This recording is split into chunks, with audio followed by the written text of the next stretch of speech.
hả ơi你冇挂单，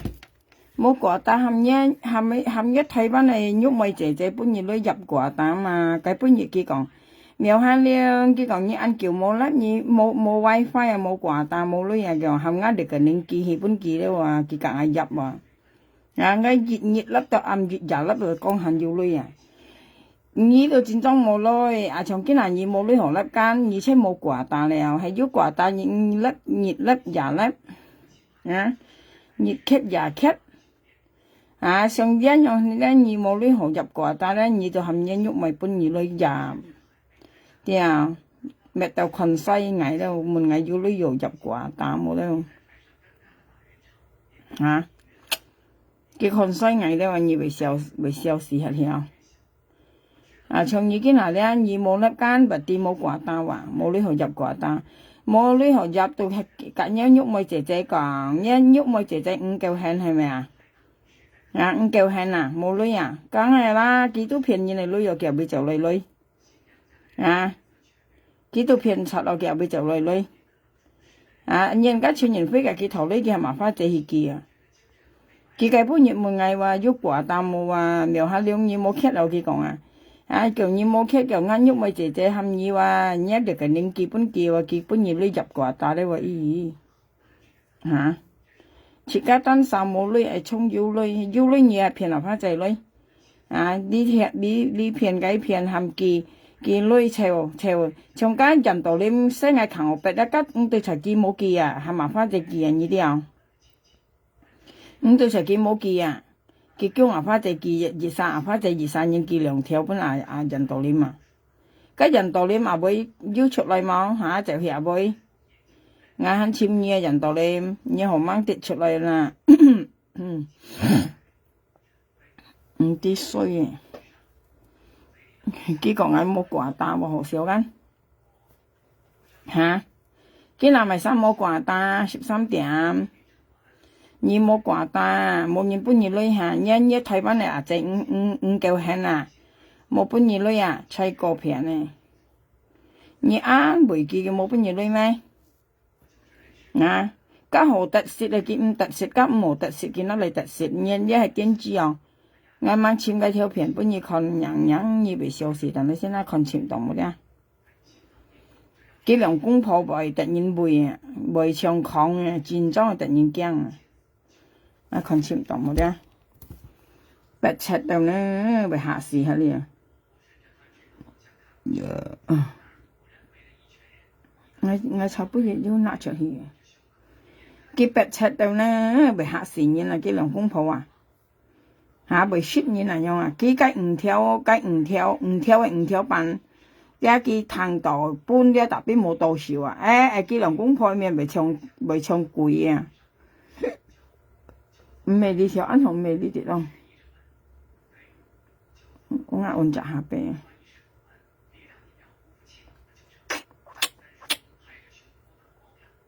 你看喺呢下邊啊，唔係呢隻，啊長吉個蘿蔔樣啦，你看啊朋友家，啊長吉咧個蘿蔔樣嚇，啊你從人二都10蚊買本幾夾會咗好。啊，長期啦個蘿蔔用啊，幾間講係咁咪又係家咪有睇翻啊，這搬機做嘅間，呢陣你咧朋友家等下先。喂，我同你搭電話啦，你啲人咪幫我做結婚咪先。積德行善的好事，你長得這麼精神。喂，我跟你講啲朋友嘢，我幫你看啲。佢兩公婆咧回到女未嚇死，事實咧唔係講佢今日啱考試咧係咪講嘅意思啊朋友家，我今日先水冇上去，咪好水啊！今日冬天咯香港啊，冷唔會人收，咪好水冇。我本意看條片啦，你看到係咪大設計，人家咪面妹啊，看到咪驚啊，驚人啊，驚人近啊，突然會去。所以回到女出愛做咩用劇咩用白切用白面啊呢啲啊，自家本人驚啊，啊不要咩呢條，加嚟先，啊呢條啊啦呢條片啊，朋友間有啥有可能我那播出去，加袂突然驚啊！呢啲一兩公婆嘛，阿花姐啊，跟阿花姐講本嘢你撳唔到，總是有人用去你看佢袂惡嘅，幾呢條片同埋幾呢條咩全突然袂，啲啊冇本個女要聽到講答落幾名本幾啦，但係佢冇撳到個女嘅呢啲啊，哇袂惡嘅啊！呢條片全突然袂兩公婆啊！唱加3度嘅叫咧，加叫樣變出來啊！嘅蘇尼入了啊！嘅再加下咧，我解釋你睇啲兩公婆咧，戰爭係劇實在嘅，你啲劇實在朋友間，劇實在咁冇福氣嘅在，你啲前突然變樣蒼蒼淡淡咧，乜嘢講到？我開俾你睇係冇啊！我今日我冇買行，我開俾你睇，有啥看下先啦？有啥看下先啦？我看嘅呢條片，我看我被驚踢嘅，尤其是嘅老婆啊！你睇嘅老婆講喂，佢冇ăn卤chua。卤豬咧，你睇下，幾講法先？phía sang xếp, tập đối một phía sang xếp luôn. 搭冇phía sang先，你睇下。trên phía bạn ta. Nhớ là nhớ bên công tơ. Ủa là như qua đây thực vậy? Một trên đó phía bạn ta mua à. Như ba chụp ấy最好啦，咁你啱冇到配練嘅咧，買大嘅嘛。你想用梅嘅親戚會夾硬kiếm冇到配咧。冇錢難啦，我講200隻啲夾kiếm冇到配啦，熱啲弄啲夾，3隻有冇200隻？你苗下弄西馬計啊，即係2夾kiếm冇到配啦，3隻，2夾4夾kiếm冇到配3隻。ngay chi muốn gì ngay tầm bảo là chi muốn gì bác chị tầm bay cái ngay cái nhà cho của dòng như còn này á như chỉ có con này nè nhưng mà trên chết bây giờ cái kiểu một đầu kia đây bác chị như câu lên quân gì cái này cái phải tới một tổ thái ngay đó bác chị như luôn thì cái kiểm bộ đến một đầu biết thì cái kiểm bộ khói theo đến cái kiểm chuẩn này ngay chỉ muốn đi kỳ quả mà bác chị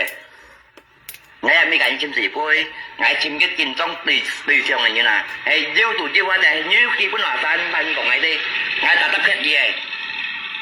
ngay ăn chỉ liên của nhau đi kiếm một đầu bây giờ lấy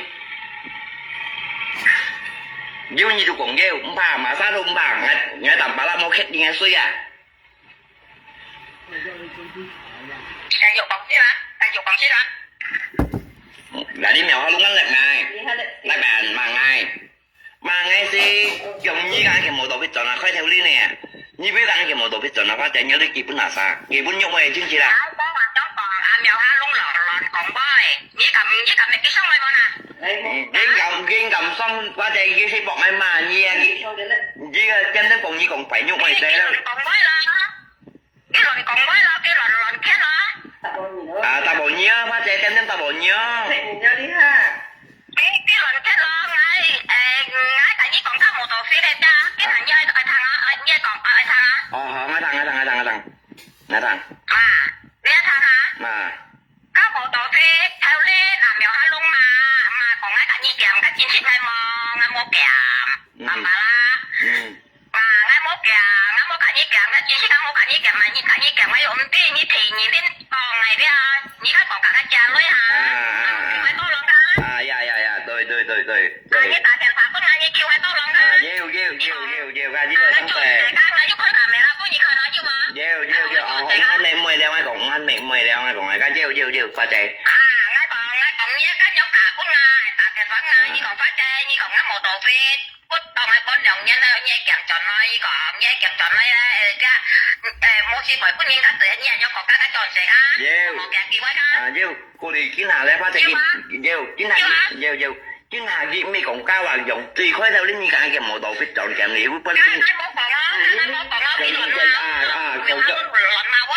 dùng nhau đi kỳ quân nhung mày cái chương trình là nhung mày chương trình ra cả hai kiểm tuần bay kiểm này. Những thằng ấy còn sẽ đi mà họ tập, họ tập ai tập mà họ tập ai, nhưng mà họ ngay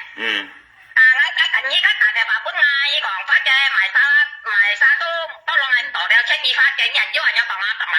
Dạ khói theo dêu đi khinh xong rồi nhá này. Rồi sẽ ngay còn ngay trò sẽ ngay trò đi ngay bởi chứ rồi cái tạ thiệt phá bún nhẹ cái gì cái trò sẽ cái trò nói hốt lo ngay hiếu chị là cái tù mốt đá bún nhẹ là nhóm cá bởi bún nhẹ chỉnh lất cái phải mà ngay trò mày là cái bún nhẹ ngay cái đồ số chỉ hayว่าเป็นแมวฮาลุงที่คงยี่ค่อยเท่าถึงงานแกหมดต่อพิจารแกหมดต่อพิจารน่ะยี่แข็งสิฟ้าที่การแกหมดต่อพิจารของเนี่ยมากินหาจังมาฮะแม่นี่หาที่มันมากาลินเอานี่หาที่มันนี่cả ngay còn xin măngนี่cả ngay còn chi hàng cái măng cái măng mà gìมาหลีแล้วฟ้าใจngay cạnh như cổng chi thành ngayที่มุมนี้จ้ะมาหลีแล้วว่ะแกแรกไงยูเซ่ฟ้าใจ cái một cái chọn này cái măng mà gì măng mà gì à còn với gì phải măngยี่มุนการต่อกูได้ยี่มุนการต่อกูฟ้าใจโมซี่การต่อกูได้สินัดกุ้งเหมือนของชุดไว้อ่ะcác cái bé hỏi như nè cho mày các xin chừng như còn là ngay bún đi xăm chiếc được theo tổ xin các cái đâu nhìn hỏi ngay mô còn leo bôi nhớ cái khen như mày khen chưa sụp rồi tạm bà la như khen chưa sụp rồi ngay đi hàng ngay muốn lấy cái hàng ngay như một tài sản nhân cả nhóm còn nhân cả ngay cái hàng ngay muốn gì ba trẻ ngay nhìn nha nhà mèo hoa lung là nè bây giờ như cái sân số mèo hoa lung rất nè cái này như số mèo hoa lung rất nè vậy con nhiều một cái mèo hoa lung lật thì con như con lại tin lại trả liệu mỗi chính trị như con chuyện đuổi thằng trang bây giờ con nghe dạ như mày mèo hoa lung đây bây giờ như mày trên chế con gì một con à qua chạy kỳ với bún gì chặt chẳng một cục gì đây giờ như mày trên chế bây giờ ngay mùa nó ngátต้องtheo đến tập bà lại đang chèo à xuống có một đồ biết tập tao liên cái tập mà sao dựng lên ngay lằng tung tay chẳng lằng tung tập kia trong ngay chẳng là dùng hết cái con ngay đang chèo nhưng nhá hắn tia bị chặt ngay không liên quay chả đang chèo đi ra lằng tung không liên á tù không liên ra ngay tù đồ quay tại chẳng bắt theo lằng à ngay lằng xuống lúc có một đồ biết tuần cao đi ra ngay lằng xuống à ngay mỗi dùng phá dịch bạc tự ngay mỗi dùng như mèo nó ăn chết ali à như mèo cũng sẽ chết là nó như bún nhục mỗi chính trị vào như còn chỉ bài à春人福啊雞沙淡白啦，你養度量紅量啊，係咪你打春人飛鉗春人飛落暗間人家本來你女啊，嗱一冇fit盡啊，應是講你養哎呀，度買紅量養女啊。呀，你鉗家春人飛落暗間啊，跟人搬你女鉗一冇fit盡咗啦，係啊。cái鉗春人飛落暗間，跟人搬佢女拿嘅冇fit盡，叫佢紅亮來嘅個女嚇，但白啦，cái小子啊，冇做很多東西啊，嚇。咁啊呢兩日你咪今冇quả ta，冚一喐咪姐姐佢計半日你咪受藝嚇，佢計半日冇藝話，叫人藝當咪冇叻話，呢兩日冇 cap 佢講嘛，叫呢兩日藝冇 cap 咧冇quả ta話，冇quả ta叫冚藝跟住嘅拎基本嘅叫cái喐咪夾藝入quả ta話，咦，咪笑死cái thằng đội，藝thằng藝咪笑死，藝香港人夾台灣人頭呢入quả ta話。你唔係受你嗌又唔係受你嘢啫，種你冇搭落台灣啊，點知係講要呢次咪啊春人飛架機堂跳機係咪花仔去記咯？嚇，機頭春人飛架機頭面搭烏咧，機到面架花仔面搭烏嘛，假設唔搭烏啊先咪用面搭來面搭去有啲啊，係講要烏嘅些啊春人飛架你面搭連麥要搭咧，你紀念貓當咩你數落花仔紀念啦。今明明係春人飛格嘅面大，面大連麥要打緊，特別嘅數咯發隻叫面大連麥要打都唔得得話要講人要咪ăn多嘞，叫cái phân nhiệt kỳ sinh nhân này你ăn kỳ tập mà tạm bà lan như còn phá cái còn mèo hai liêm như món lấy bà nhúc mày hầm như kỳ cái được cái ninh bún kỳ như cả như dập nhất quả tàu như món lưới ở máy quả tàu đâu kiểu ý hả ngay không còn như bây giờ món lưới dập quả tàu cái hả như con ngắt quả ta là như con đồng mà đã dùng ở bên 20 nha nó ngắt quả ta như con đó là 20 nha nè 20 tahun nè 1 bulan tuh 700 千啊，你印尼类啊300万啊，差唔多800千你印尼类啊，賺nhất à，咧quả ta như con quả ta là 20 nha nó dùng đi à。咧tạm bà la như còn ngay mua uống nhập quả ta lên ngay quả ta là 20 年了啦20年啦一隻nhất 700千嘅印尼女啊差唔多800千啊370萬你要啥計嘅嗱兩隻啦，呢看到兩隻最強啊，最猛雙網咧，唔係要窒嚟窒去咧，熱下傷到落去啦，冇窒睇窒妹啊！啱呢電線研科係最強嘅咧 ，very good 啊！呢分認乜講下？佢講係冇啱木卡就700-000啊！呢現年嘅咧，咪嗌起布條咧，俾咧到2條啊！咁呢講啦，2條啊，嗌4隻人夠2條現年類啊！因為解釋你睇所以看細年咧話冇嗌要掛打好甩冇啊！你講係長年啊係有甩唔有甩啊？你見係2日冇甩啊？你要真正冇掛打，冚一喐咪入不然啊！點吱嘅，看人一點吱用為生氣嘅。佢根本亦冇嗌喐掛打冇啊，冚強驚喐咪叫你本嗌入得話，係一喐咪按到女啊，但白啦。根本日春人飛架佢頭5條啊，佢唔係係麻花隻記咯。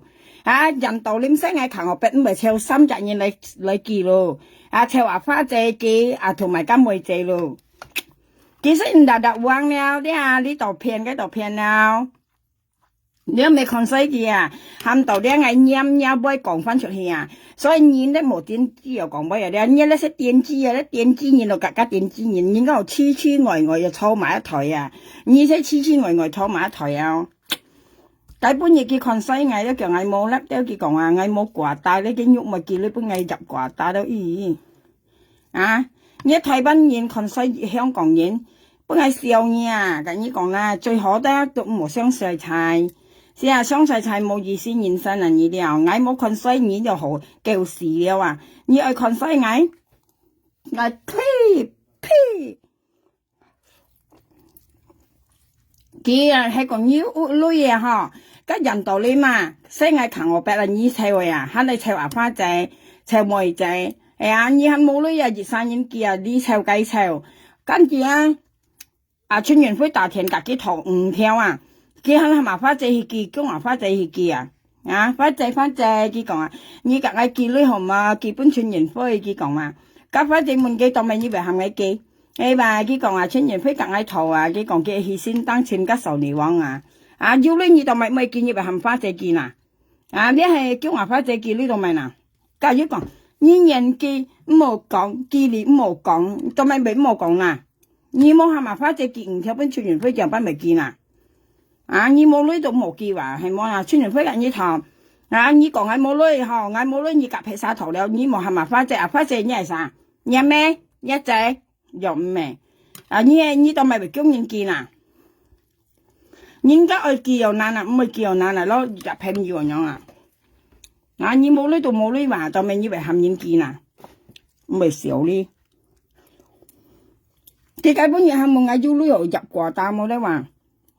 講啊，苗下兩嘢冇得話叫嗌喐咪姐姐含你記嘅咪有1年嘅年本記佢講嘛，人出個叫叫冇得話叫冇女入掛打啊，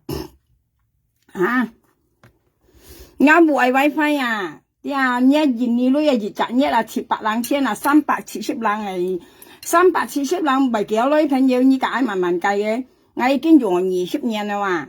荔枝晚出世就用我見下，荔枝見下18歲啊，係咪20年啊？佢係看細藝咧話咪少啲嘛，真係啦。同埋見下嗌下臂啊，下臂嗌血布頭甩咩啊？呢啲啊嗌熱賺一個夠2條啊，嗌43年啊。無限期上網啊，用樣品用都唔係講超過個別嗰啲冇噶。咁呢講啦，我係咪又係香港係最好嘅數碼通啊？我要用我30多年添啊！我老公幫辦嘅，教我老公用我見下了啊！教你用係啦，講笑啊，上網啊，無限期上網啊，愛2班咪都得啦，唔是講你用太多要交多啲唔是噶，佢已經係定咗嘅額數，荔枝交300多蚊啊，360蚊2隻嚟啊！嗌到200啦，嗌老公就8個，因為嗌老公按手用啊，一陣飯呢啲啊。佢講看衰嗌冇掛打咧嘛，人係咪笑時嗌唱嘢啊，做劇書啊，熱喺度叻喺度寫啊。從已經行到正宗係冇攞影響點去話，坐半日點係今日點係間，你咪冇理由入掛打，從一呢到正宗係應用咪姐姐基本嘢。點知個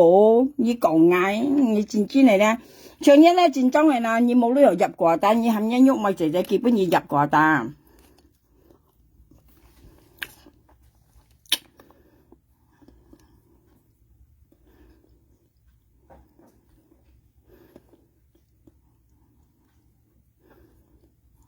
嚇！你看一你幾兩公婆面咪突然間你看下。嗱，但我劈晒了，你咪講爸爸幾耐啊？把這個月啲嘢講，但講爸爸幾耐啊？你咪講爸爸基本喐冇親戚夾淡巴啦嘅冇代表啦。你苗下龍啊幾百歲啊？你冇同苗下龍講咁多啊？呀，苗龍。啲啊苗，幾年就但我劈晒把這。你講嗰時，對天對地對來啊！你是為免對啊？你懷孕該懷孕啦。你媽你ăn chịu leo à? Như phát chế chủ cầm thì mà đi ăn chịu leo là sáng xe. Dạ, cầu xin 880 thì không tí mày chỉ bài tiền xíu à. Nà, cái này bây giờ其實係忙活阿花姐跟講幾麼講幾做宣傳咧，特別佢到去到盡佢都講阿花姐自己做宣傳，特別呢啲佢講阿啥講叫阿青講嘛，嚇。跟阿青講，阿青其實阿青講，跟你咪問阿青咯，阿花姐跟前面講幾冇講了，佢想嫁嘅粒佢講幾冇講，但邊你到去到盡都講阿花姐講，到去到盡你講阿花姐講，阿花姐講幾冇講，你到去到盡就講幾講係冇嗱，或者咧你愛忙活嘅你38條女啊，博嘅阿花姐配本嘢啊，嗱即係話你講你咧你愛配本藝用啊，跟用嘅宣傳熱裝台面，熱裝台。熱裝台、熱裝樹台佢宣傳緊熱裝台，上邊用熱紮香爐白，佢夾紮線上，加上咩30兩條啊，講笑咧係冇幾時間佢含應間隔幾米間隔熱嘅東西間含應隔幾米，事實間用嘅東西咧最白領咪5、6條都嘅話，5、6條都5啲時髦啊。假日下看嘅東西都5時人到你啊，特別佢肯講咩係10個條啊，呢度朋友家了啊，而家朋友家叫你本年做緊，特別都咩啊花姐，你又隔5啲嘅每日朋友咧，本叫你本做啊，佢都很便宜啦，長嘅宣傳用佢做係10個條，加廿幾時10個條嗱，朋友家，咁冇做要看嘅東西啊，加廿幾時做係10個條嗱。佢把你咪做假條啊！你嘅宣傳上邊要乜計？你咪要看係嘅宣傳嚇，有熱裝風暴啊！熱紮香爐白啊！夾紮緊用起嚟線燈啊！過嚟香蠟燭擺落去啊！夾過緊用個線上啊！用起加廿幾時10個條裏面啊！特別佢係朋友家咪係10個條啊！加朋友家本幾裏面啊！幫第下按宣傳啦，叫做熱日喺度打通啊！熱打幾年通啊，熱打2、3年啊！之後有冇佢熱打通啊？因為冇人搬熱旅遊啊，冇人相信你了啊！你一算冇人相信啊，之後要打通冇㗎？這個打通幾多時候朋友家係旅遊啦？家要講係隔意作福了，家要講係隔意蜜米了，家要講係隔意蜜米了，家要講冇香料了，家要講冇料冇加冇金銀衣紙了。如果朋友家咪基本叫見面甩嚟熱拌雪熱拌米咯，熱拌米面熱拌米菜咯。人冇點樣便宜啊？啲啊，人實冇樣便宜，我看佢便宜咧，看嚟錢做得啦可以。點樣便宜啊？以前多嘅東西咧，都係喺台灣嚟含住做啊，我以為唔係唔啲啊，冇現場嘅台灣嘅就按先至按快嘅先講啦，按快生個。之前都就叫按快，事實唔冇啊，設間現身冇按快做嘅話啲啊，設間現身冇做現做到按快。事實嘅台灣係點知馬是全快先講嚟嘢啦，佢做東西全部咧，佢作師傅阿花仔啊。佢做啊！咧佢把嘅阿花姐做啊，咁台灣含佢做咧，佢講阿花姐含佢做啊。其實就人哋嘅盲目做啲呢講幾類嘢，你要看到了啊！今年隔日頭咧，你含阿花姐去見你係啱喎，你要呢度幾話冇呢度好話，冇嗱呢度經驗啊，幾類含經驗啊，唔係講做啲壞東西，而咪你含人做。我時常我一做到啲啊，朋友間我一做到啲係冇時間唔會特少嘅。今日我先問你啊，你曉做我曉做冇呐？係冇呐？你曉做東西我曉做冇呐？你愛甩我唔愛甩你做得下，所以你做人按壓到買，按人到買，係啊，你曉做東西我咩曉做下？啊，你冇得你曉做我曉做，我比你高強啊！愛做唔愛做嚟講啊，呀，所以出錢點知咧你嘛？你先搣我先搣到前腰頭全好笑啦！啊，我搣你啲冇呐，我冇甩啊，我冇甩啊，我搣腰上你啲冇呐，所以識按牙啊，做人冇啊，而家人生咧啊，冇做人做到安排心肝啊，心肝突啊，咁冇係威啊，那裝到落去，咁腰係就唔係講啊，其實你曉話花仔博我半截博我麻花仔咧喎，啊！家豪係結咪爭得五毛幾嚟爭，一係點知望乜嘢？仲一陣白啦，算冇咪種來年啦。啊！佢愛年啊，女人就係突然，冇話突然間要時間佢話係啊，呢個為本。你見用突然間年前嬲啊，你啲啊，你突然白啊，跟年前嬲啊，尤其是香港人啊，咧前嬲人家白啊。佢愛本而叫為本嘛，你見用白啊，熱頭又識爆講緊冇半冇人咪啊，跟年頭多到嬲啊！你同你家姐老婆，誒？你未用啊？你都晒結婚係未啊？未用啊？我本意看家老婆咧，就去你等下咧，翻錢埋嚟壓你嘅，一電子用。你放出嚟，呢個嘢就成個感覺。有啲ăn đồ chua，睇冇ăn đồ chua。即係劇出再就下線呢咯。冇phía sang xếp，đặt đó một phía sang xếp luôn，人工，傾嚟傾phía bà sa。nhớ là nhớ bên công tơ。我啦，你快啲出嚟。我傾到phía bà sa。cao lại sinh nhật hàng nghìn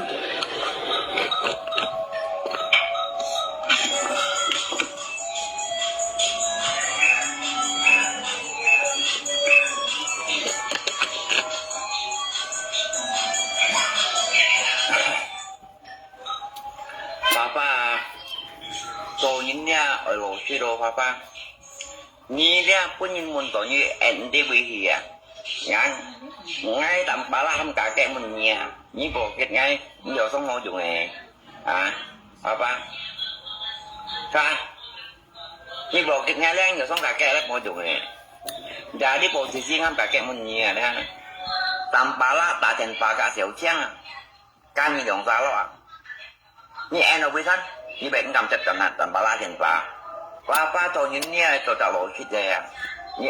ao là muốn đi bị lo gì thì mày hầu à còn đây à cha Papa nhắn lời như nào đã mày còn bỏ gì ra ba một câu tao hả nhia đó còn nhìn nha lộ xí ra lại đây các bạn nhiều ca ngay tại thành tại cũng chỉ lòng sai đó xong thì mình còn bây à cái em nó cũng đi với gì à nhớ còn như chụp cổ đồ đi hả nhớ bộ thì chỉ vì đó còn cái tầm bà lạc thêm nhau luôn nhớ bộ đi khi bị lo cái miệng như còn như nằm xếp mình theo ấy hả như cả xin nằm xếp mình theo mó có xỉu chân mày họ này tia xin thanh xăm chút được theo ấy các xỉu chân họ này tia đấy mình như ba trẻ buổi xa là nó họ sẽ xin thanh xăm chút được theo như cho ấy hả là trong cái bối kỳ xe hả trong cái xin thanh xăm chút được theo anh朋友家間các花仔cái半日thì日lên xong cả cái laptop都反應嚟講咪就啦講出嚟講見冇講啊，但係你嘛你喊你到去到陣天氣嚟講啊，不等於愛人家講咪有，愛屈阿花姐咧，愛搬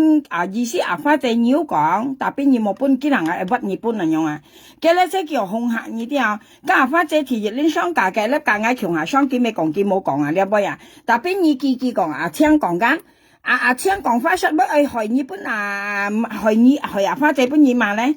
誒冇嗱你講阿青講，但邊阿青講要冇地冇啊？幾咩青講嚇？咁咪你咪見當住阿花姐講幾要講啦？所以你先唔公平啊！啲啊，你又講啊，你翻鋪踩半日啦，佢講冇錢係你講嘅，你錢係你講啊，你又講下，咁你都係樣講嘛，但係你咪點咪聽阿青講啦？咪啲咧，你上嚟博阿花姐半日記你36條半日啊，你恐嚇阿花姐啊，阿花姐講佢冇講，你事都講阿花姐要講啊，咪啲你啲愛恐嚇阿花姐記你36條半日賠償半日。你講你講做36條，我見嗱到去到陣嘅犀利講36條，你先博阿花姐記，我記咗支幣摸36條，支摸乜嘢係嘛花姐啊？你先談嗰兩下咪落降咯，你嗰兩下你咪會落降咯，肯講你先談係啊？嘅先談就係10個條緊佢講緊，但係畢竟嘅先談都冇用了，朋友間你看佢按喺角落睇位度去啊嘛，解半日咧，夾唔啲埋晒買半嘅香爐白間。過嚟咧，跟現咧可能咧唔會搬幾類了啊！咧唔啲咩頭幾物噶咧，嘅香爐白揾集不嘅 L 落港包嚟啊 ！L 落港包嘅講隔幾唔和現咧，講幾唔意思唔係隔幾燒料嘅東西啊！意思咧，比喻講笑咧，前間你香爐白跟買半嘅，將幾拜先車咪報輔導矮話，將比喻些講笑咧，朋友家時嘅形容啊咧，講熱日笑話，將比喻呢香爐白咪矮買半嘅嚟講啊咧。cái là ngày 10 分幾鐳了啊10分幾鐳kia lại thằng 10 分幾kia 係咪用人家嚟用人家嚟炸香爐白啊bởi vì cái là cái nước đỏ liệu香爐白係你不愛鐳買間啊你cái là 你 10 分愛鐳了啊ngày 每日喺度裝香跟保護到你意思保護到你anh樣下啊cái咩咧ai lo廣包啊你係咪phải xem con này nhìn à hả anh意思你liệu香爐白係nhìn mấy分嘢啊佢愛每日日都幾鐳分嘢你冇幾分嘢咧你就裝香爐白咧愛個廣包anh樣係你咧識叫鐳面啊你咧唔係年前啊咧戰爭鐳面啊叫我要呢分咪個隔幾5毛錢嘛，咁咪意思隔幾5毛錢，呢咪地咧幫白搬嘅呢件行冇搬咪隔幾5毛，咪突然驚啊，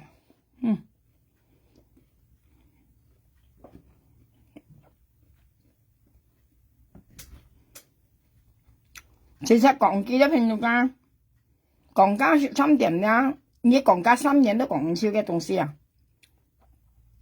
因為佢兩公婆咧到年累啊，佢愛累咧，佢未去做啊，從今樣去跌咗咧，佢講啊，花姐買半日買米累，佢食緊男啦，從佢半日咧花姐想價嘅咧，跟講清楚了，叫佢配出條間米累間，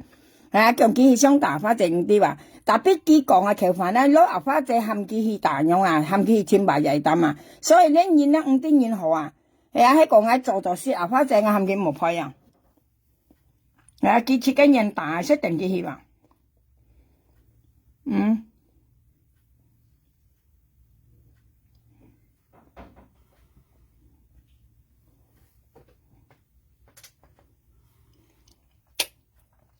你冇掛打當白啦，冇粒咪，你冇粒咧，咪啲你冇掛打，根本你講嘅冇粒冇掛打咧，係咪見一隻嘅領嘢咧樣啊？叫驚喐咪啊！隻搬下女咧入掛打咧，佢講啊嚇。台灣人看衰香港人冇女嘛，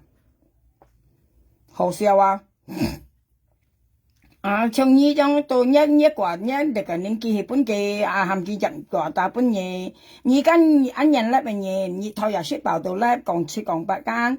從呢度應該一年個年紀本嘅含幾幾女本嘢入一個大，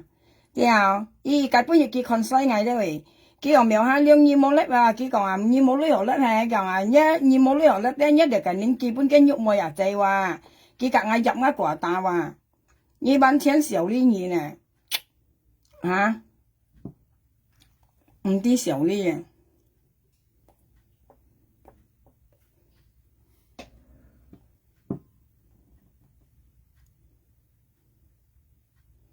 咪好笑聽到。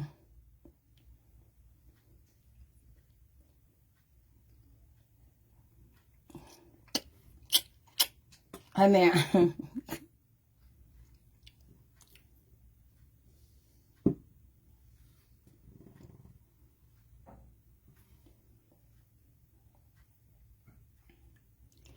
白牙花姐白白事喺你睇過片啦，係咪？事實嘅呢條片啦，見咩前白牙花姐嚇？係啊，出家冇女出嚟做啊，你人有麻花姐要咪用，係啊，你嘛叫白半夜女啊？啊，跟牙花仔咧，羅出講牙花仔你是安闊潮咧嘅人咧，嘅人我初我唔啲嘅人話朋友家，因為咧我初咧我認識嘅咧，我可能佢安特人嬲啊，過嚟咧認識下咧，佢看下咧，原來佢唔係樣人啊，牙花仔人羅出講安闊潮嘅人啊，你啲安闊路啊嘅人啊，安少可能就你咪安樣啊，安咪有安闊路嘅人啊，出矮都幾好了啊，咧佢變矮過好啊。呀，變嘅要過河啊！竟然啊，佢真係很多浪人，竟然羅出講，從家槍用嚟騙佢8個條咧，佢車河啊！但係竟然你看佢到去到陣講，佢架槍大錢咧話，啊你啊佢係費心幹嘅人啊，啊你啊槍隻女到隻女話，玩到玩你講隻㗎。cái lò po giống xe phong cho cả phát chế chế 35條，講cái lò po只擺用nặng出嚟呢啲啊聽嘅lò po啊，佢講cái lò po giống xe phong cho到cả發chế chế 35條，開刀下啊發chế nó冇相干啊嗬，而家xe phong用出啊，咪本幾有實資門啊，發chế講佢實資門啊過嚟咧，佢講把發chế講佢開店。mang啲原來佢隔嘅頭家撞店啊咧，特別佢騙人花姐讓佢開店啊，佢讓把花姐看讓嘅店啲冇女學交租啊，你啲啊你講交租，你見你講買，嗌到咁啲又客家話，意思佢騙人花姐讓嘅店啲，佢間知嘅店，啊熱年交叫女又係幾度講啊花姐睇啊花姐要幾十條本幾啊，交資啊係啊，交資係咪係咁講啊？嚇？過嚟見下咧，佢架花姐冇嚟幫下，啊佢啲淡白啦，熱西咧講佢架槍大錢嘛，意思大錢咧，交女50萬咯呢啲啊你出人用去做講出人用，不你係咪槍啊，攝8個條板啊花姐啊，你冇講人多追威嗱，要講佢架槍大錢咧，人強，家裡女就講一樣漢威，講一亞威，啊，過嚟叫幾熟咩？cái siêu tiệt thon hết hả? Siêu tiệt thon hay chọn bọn à? Cái yếu kỳ bên Pháp chế còn cái xiang, cái yếu còn cái siêu mấy tiệt đó, có lẽ Pháp chế yếu kỳ 10 個條bên kia à? Như tôi tiệt chọn rồi hàm kia à? Có lẽ như còn nhìn như cái policy, cái香港嘅 policy 合作ngay咯，暗間cái đầu yếu kỳ 35條啊，35條cái老婆用4年唔出嚇，Pháp chế kỳ 32條，cái đầu到70條嘛，2年到70嘛。啊，過年20條到全員非常大，發隻基本機啊，係兩班藝用機大去啊，我聽我見樣講啊，咁冇到非常用咁樣咧，你講你幾個人講緊講佢度量扶養來，你起碼全員非咯，暗驚緊人基本嘢啊，你冇講你度量扶啦，你冇講將威啊，淡白啦，你唔是講安將威你度量扶養來啫，你起碼全員非啊，跟人家本嘢來啊。ngay mắc cái tổ tiên chặt tạm bà la như một con ngà với na một con tiên chi với na trong xã bốn nhiệt là kia lắp bên lại kia còn ngay một quả tao à lẹ như con ngắt quả tao lẹ như con tao máu lẹ 300 lăng man à như gì như lấy 700 à dùng 20 年nó một quả ta như muốn香港à chạy ngang đi trả东西kiểu lấy gì trả nhẹ cao phải ngang đi trả东西là kiểu lấy trả nhẹ cao phải dùng 20 年đâu như còn ngay một quả ta ngay nhiệt lắp vào âm nhiệt giả lắp vào thiên công hành gì con xoay ngày đây rồi như vậy xỉu đi mà con xoay ngày ôi lấp đây còn kiểu cái nhúc mày chạy kỳ lưới bún ngày và mấy quả tao đấy như chi bay lưới như nhúc mày chạy như thải chi bay các lưới phiền sọt lòi hay còn như lưới đó cái theo mày hàm chuyên nhân phơi kỳ lô chuyên nhân phơi cả như thầu như hì kỳ như tao mày phải hàm phát chạy hì kỳ nè hay mày nhông còn cái yếu còn nhìn cái còn như phiền sọtอย่าง班các bún tấn ô hay như mô lưới bà như tao mày phải hàm nhân kỳ nè như tao hàm phát chạy kỳ theo bữa chuyên nhân phơi nè như tao mày hàm phát chạy kỳ ngày một nhỉ cái là tao chọn những con xoay ngày đó còn ngày mô lưới hồ mấy quả ta đó còn kỳ bữa ngày lưới mấy đó kỳ còn cái một ngày cái bữa nhiệt tầm bà là xe cái còn cái nhúc mày à chơiว่าmột ngày du lịch họ nhập quả ta mỗi cái còn mỗi kỳ hàm ngán được cái nên kỳ bữa ngày đó mà ngày phi nha ngày mang con say nhìn con say ngày bị xéo đi mà nhân miền phiền tí nào bị cổ hạt nha cái nhìn thầu lưỡi thầu theo như都hàm mà phát chơi kỳ à như con say ngày nhưng mà chỉ cái con say nhìn ngày phút như cầm xe ở ăn hồ thang à cái bữa như cái xe ngày ấy kiểu ngày mua lưỡi và mua quả ta và ngày cả như còn quả ta ngày khi bút thầu lấy về tôi bán两条啊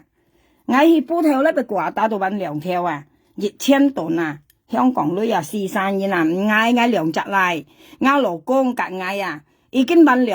兩條印尼女啊1000就2萬啊係咪啊1000噸啊就2萬啊就到2萬字啊你咁看西嗌話你真係啦唔啲少呢啊叫kiến trúc mới à chạy bữa ngày lưới dập quả ta đấy à hay còn như du lưới à ya như mày hàm mà chuyên nhận phơi kỳ lơ cái bữa nhiệt theo à như mày hàm mà chuyên nhận phơi như kỳ leo chuyên nhận phơi như cả ai kỳ leo cái còn họ phát ra chuyên nhận phơi xin tăng thêm số nhiều à như ngay tập như kỳ phát ra như cả ai kỳ có lẽ phát ra cả cái kỳ cái nếu bạn phát ra mấy màu hả cái mấy chế phiền phát ra chung cái kỳ hả mới xấu đi hả có lý đó còn hàm dần tổ lên sẽ ngay thằng ở bên này như nhúc mày theo gan như nhúc kỳ mô nhìn tí phát chạy kỳ tổ phát chạy kỳ lượng theo bên kia kỳ bên dần tổ lên mà như nhúc kỳ ngày một ngày tí đặc biệt cái sao mày lý con mày phát chạy kỳ lượng theo bên dần tổ lên mà như là quỷ mà như thời bán là quỷ mà để cho phải xin con như ship bảo cho ai còn phải nhìn như tân xã cho chiều phong như ai còn nhìn hả kỳ cái bây giờ sống tạm bà lá chuyển xe ngày như xe ngày tàu mai ngày hộ ngày nhìn khi đất chàng hàng đất chàng bây giờ xe như sao rồi như xe ngày trước bảy phải như phải trước phải ngày những xe như tôi phải buồn tấn như phải xem con như nào như hay nhau nhìn tôi hay nhau nhìn mà cái mồ dẻo cái một chú con này thì cái giọng thẳng đầu tiên做人安排到嘛，人生啊，做人安排到嘛，你使就幾百開人，你啲費心肝，你使就幾百開吧，幾百開費心肝啊，咁你講啦。從你按用細人，你實在嗌被驚，你被做你啊，嗌就嗌人啦，是做人對人快啊，你冇咩嗌被咩你，你冇教嗌被教你，今日熱啦，一分你咪講下，個人道理你使你本幾女含嗌使嗌強迫，跟住都係快嘅嘛，係冇啦。cái dần tổ lý mà cái mẹ phát triển này còn như theo kia nhưng nhúc mày theo dần theo phát triển vậy sao bốn lượng theo hàm dần tổ lý sẽ khảo bệnh anh như mày như tiến chi mà gì sẽ dần tổ lý sẽ ngày mày sẽ有嘢gì sẽ mày sẽ như nhúc mày khảo ngọc bạch thời ban này nhúc mày khảo ngọc bạch bốn dần tổ lý còn mày用sẽ有一命sẽ有啱命gì sẽ như chiến爭啲小哩如果冇騙發展咯như còn印尼玻璃斯กับ香港嘅玻璃斯合作做嗌咯暗驚你係咪發隻記30唔條不拿槍你係咪騙女熱人盡心啲認你嗌被搖吃啊คน佬你講見下羅傑槍你梗係啦發隻每幾女人羅傑佢每講見下槍隔你要講女係咪發隻記你咪搏嘅你驚達到時你驚了你在五律了一面上騙發隻女咪少咧你sao到你很走路你ham人道理識嗌強迫咩 sell 你樣意思咩喐咪強迫本人道理看咯意思咩 sell 一命 sell 啱樣要做冇做個天地地你強迫本人看到喐咪你識報到強迫本人看你喐咪強迫本人看你冇講嗌你嗌冇人衰笑嗌緊你講你識行我白本人看你先未識人行我白你喐咪台灣人喐咪行我白本人看行我白本人你嚟自人看佢先未識嗌如果你冇行我白本人看你未識嗌含人道點識嗌行我白假使你行我白本人看你行緊係啲你先未識人你講你按咁識嗌行我白你好含一人道點出嚟嗌技師行我白你看人一普通嘛嘢普廢嗌一普通睇話一台灣嘅普通話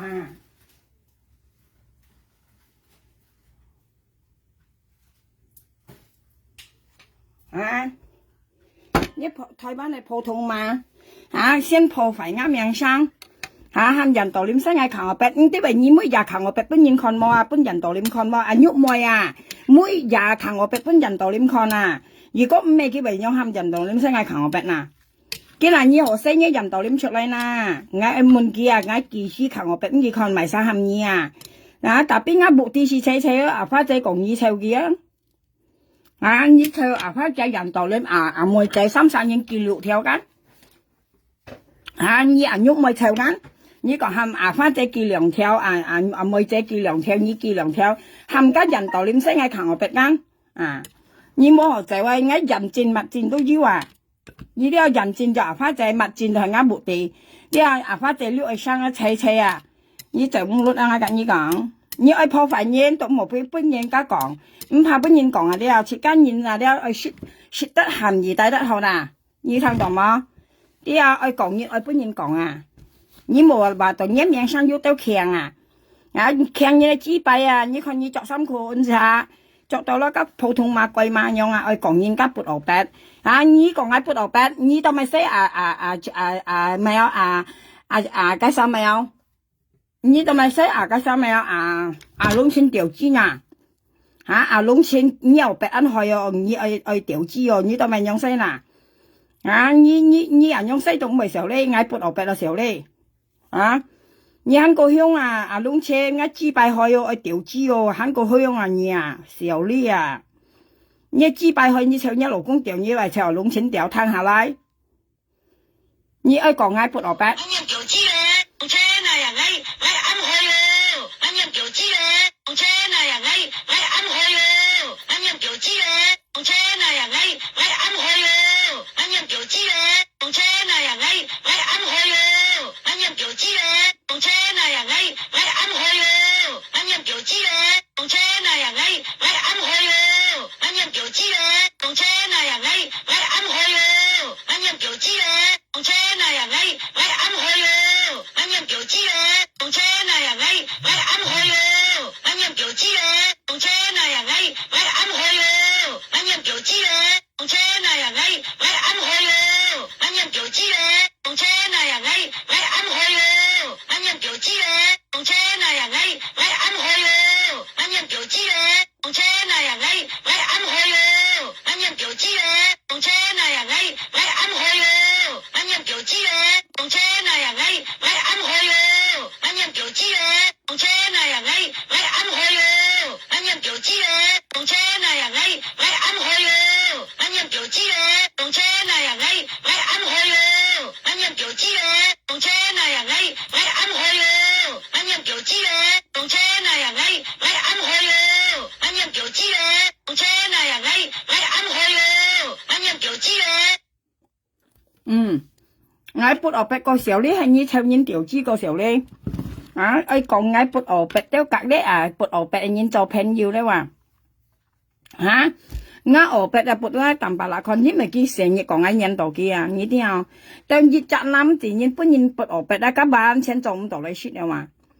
nhà bay lìa đấy nhà bay lìa bay khổ đấy muốn là khổ hay bạch thằng gì như ở như gì mà ngài bút ở bạch chút tiền xéo lý như nào ở bút ở bạch là nhìn chút tiền tăng你細人看我白先得人背你背後插人多你啲你用一般按正當都好啦，你唔好講人電子嘛，自家打理好嚟啦，自家等晒就長家攞家普通嘛去打理人嘛，你等晒讓你自家看咯，長人長貴咩嘢去打理人咯，講人家撥我白啦嘛。冇隔一撥牛白你人做朋友咧，佢講嘛，你即係話龍錢調資咧，你都按好用嘅話，龍錢叫白按開嘅話，我愛調資又用愛請你調資即係話龍錢調資話，你都按正當嘅人，所以要再唔識冇講人嘛，你冇女咧，你愛請人家夾錢咧，係咪人道你聲係扛我白，人道你嘛唔見下，人道你嘛唔喂，ngài kỳ sĩ khẳng ở bếp bên dành đồ liêm con như ăn hỏi sao nhớ lục cũng là trái nhiều ngàn lọ hả sao ở luôn xin tiểu anh hơn kìa mà nhếp nghe bếp ở bếp yếu có dùm chung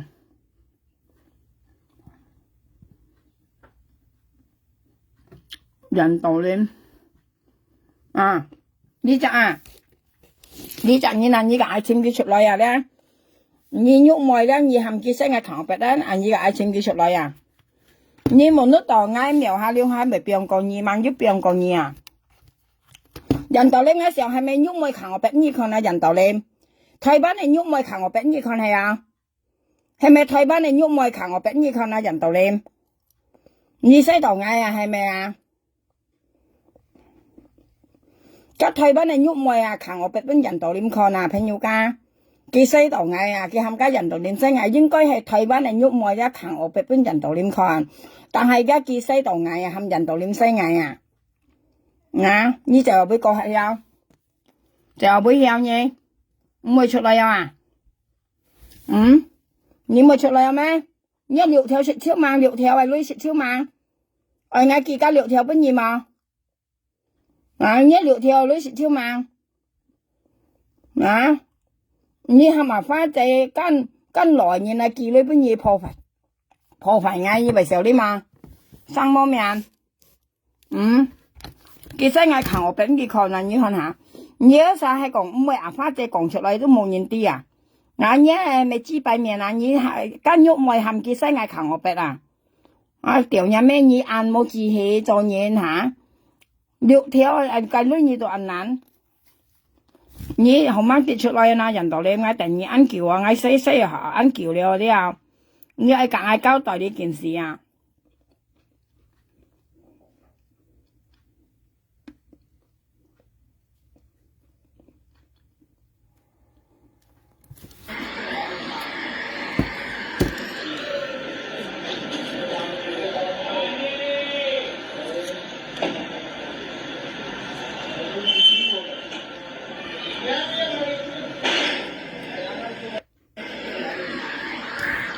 喂，時插片用嗌甩人用去啦，嗌劍甩喎，嗌去煲頭買菜啊。